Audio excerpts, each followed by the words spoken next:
Now, I'm not from here, to start off. I'm from Arkansas. And that means a lot. Coming from a southern community where you have to make a name for yourself. The purpose of my story tonight is to let you hear about this man who I spent 20 years of my life with, and now he emanates in me today. How to say it, but I had to do it. And I'm going to tell you some things that I had to do. Who out there had an inspirational person like a father that helped them on their journey? Raise your hand. You know, a father is such a valued individual in a person's life. 3 things my father taught me. Number 1, diligence. I remember my dad and me working in our field, in our pasture together.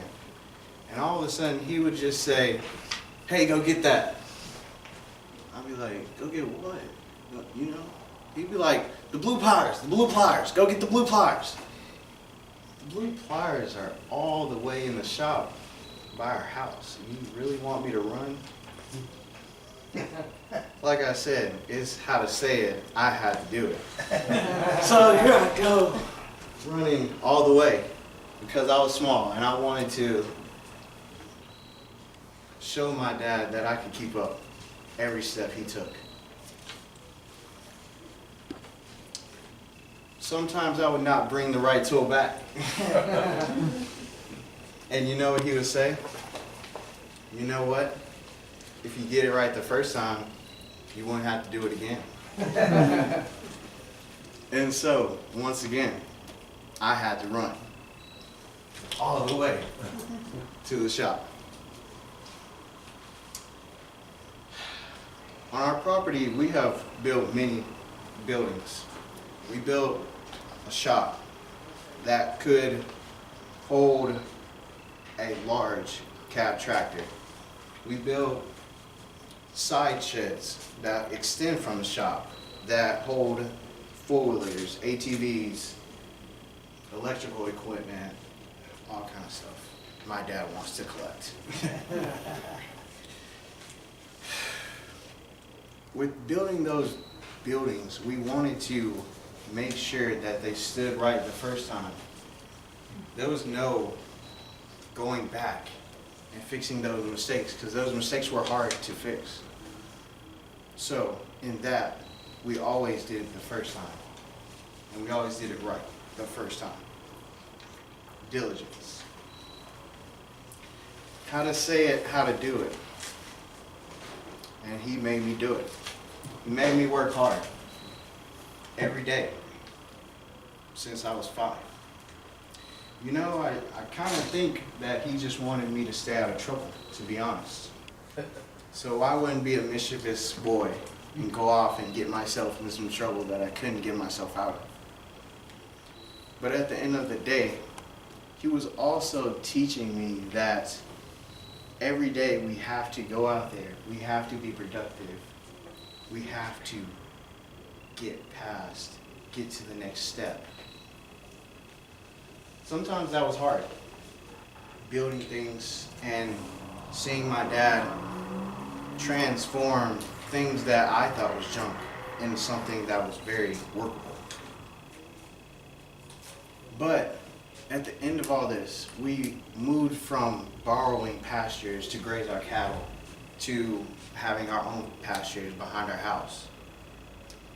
And I can truly say my dad really came from the bottom and made it to the top. How to say it, how to do it. The last thing my dad taught me was to take care of myself. It is self-care. How did he do that, you might ask? He taught me how to hunt, how to fish. We went on many hunting trips. Hunt squirrel, hunt deer, hunt turkey. So fun, sneaking around in the woods, walking in the woods. I remember one time, my dad was going over to the dog, to which we had many squirrel dogs over the course of my life.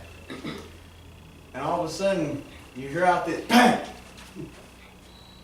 Me, as a young boy, I see the squirrel in the tree, and I'm trying to kill him first before my dad does. That sound rang out that day. And honestly, maybe my dad was a little scared because it could have been aimed at him. Or maybe he trusted his son with something so powerful that could take a life. Self-care. We went fishing a lot. I used to go brim fishing a lot. And we would come back with hundreds of them. It'd be so fun. Just to sit in the boat and watch the fly rod go out, kaplunk. And you know you're in the right spot. And you know you're sitting on the bed where the brimmer just laying, and you're gonna catch about 30 right there in that one particular spot. All that was time I got to spend with my dad just talking and getting things off my chest. Self-care. He made sure that I was getting things out that I needed to make sure that I was still healthy mentally as well as physically.